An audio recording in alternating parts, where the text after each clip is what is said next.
Welcome to The Explainer. So, today we're taking a seriously rapid-fire tour through global tech, some hidden economics, and, a bit of pop culture, just for fun. We're actually drawing all of this from a really fascinating curated newsletter called Weekly NishIsHere, specifically issue number 92. The whole goal here? To feed that curious mind of yours with some of the most interesting macro and micro concepts that are literally shaping our world right this second. We're going to break down all these seemingly totally disconnected, complex ideas so you can walk away knowing exactly how they fit together. It's like a giant puzzle, and we're putting the pieces in place.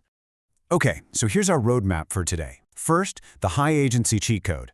Second, AI and modern warfare.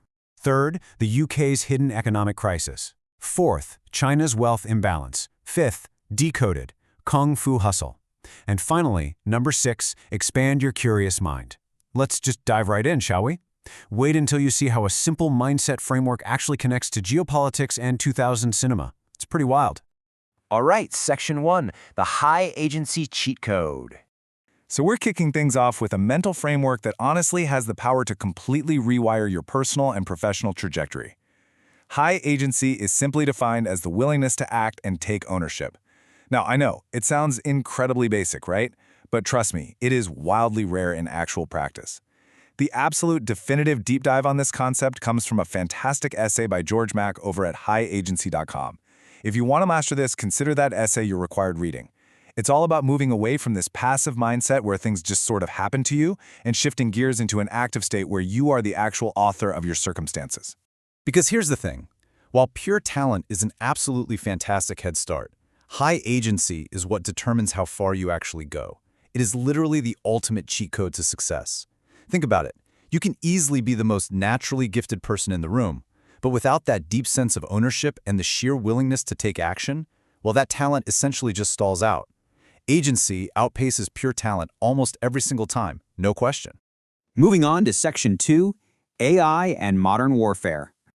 Okay, we're going to execute a pretty hard pivot right now from personal strategy over to global technology and, frankly, a much darker reality of the modern battlefield. Based on an eye-opening analysis by Cold Fusion, early March 2026 marks a defining and kind of terrifying moment in world history.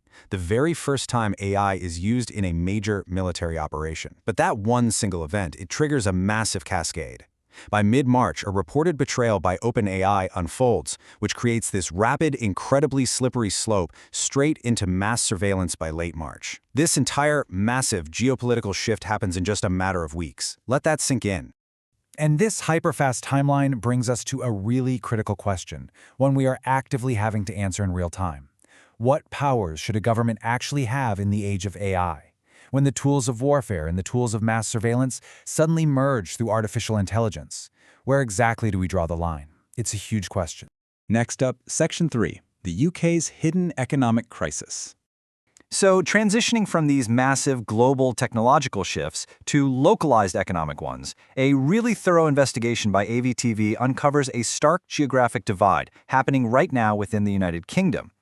On one hand, London boasts immense wealth. It's heavily reliant on a booming financial sector and acts as a massive hotspot for AI innovation. But if you just step outside the capital, other regions are largely being left behind with struggling economies.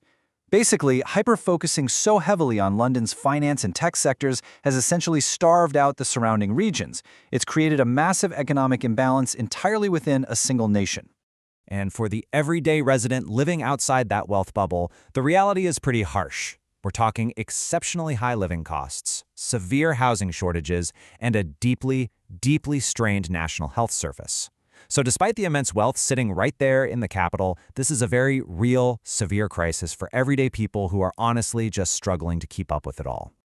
Which brings us to Section 4, China's wealth imbalance. Now, let's shift our focus east for a second to examine a massive macroeconomic distortion that's rippling globally. Check this out.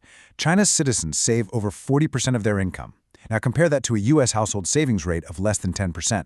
That's a huge difference. But why does this massive gap actually matter? Well, it turns out it's a primary root cause of global trade tension.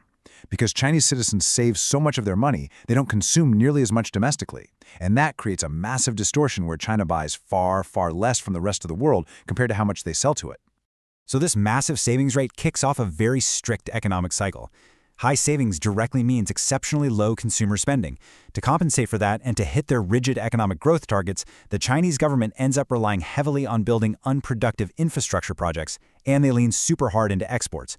Ultimately, without a strong domestic social safety net to encourage local spending, this cycle just keeps fueling rising global tensions. Think about it. If citizens actually felt secure, they wouldn't feel the need to save 40% of their income, right? Domestic consumption would rise and those intense global trade tensions could finally start to cool down. All right, Section 5. Decoded Kung Fu Hustle. Okay, let's pivot with some high energy to a much-needed pop culture palate cleanser. In a totally brilliant breakdown by Accented Cinema, we see that while Stephen Chow's 2004 film seems like just an over-the-top slapstick comedy, it is actually a masterful love letter to Hong Kong cinema.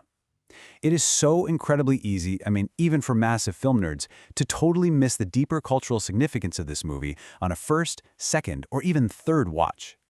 But Accented Cinema points out that right beneath all that slapstick, the movie is densely packed with hidden layers. We're talking meticulous nods to real historical figures, deeply hidden references to classic Chinese novels, and absolutely beautiful frame-by-frame tributes to classic films. It completely proves that what might just look like a goofy martial arts comedy is, in reality, a deeply layered, culturally rich piece of true cinematic art. It's so good. Finally, Section 6. Expand your curious mind. Wow, we have covered a ton of ground today, haven't we? From mental frameworks and AI warfare to global economics and Hong Kong cinema. And it really brings to mind an insight from author Mark Manson. He says, "The burden you bear simply shifts, taking on a new form with each new phase." And honestly, this perfectly ties right back to our very first topic on high agency. The challenges we all face, whether we're talking about navigating the economic realities of the UK, understanding massive geopolitical shifts caused by AI, or just managing our own personal growth, they don't ever really disappear. The burden just shifts. But if we possess the high agency to act and actually take ownership, we can handle whatever new form that burden decides to take. So please don't let your learning stop when this explainer ends. Take ownership. Feed your curiosity by heading over to NishIsHere.com today to subscribe to the newsletter we drew all this incredible source material from. Keep feeding that curious mind of yours. So looking at the shifting burdens in your own life right now, do you have the high agency required to take ownership of what comes next?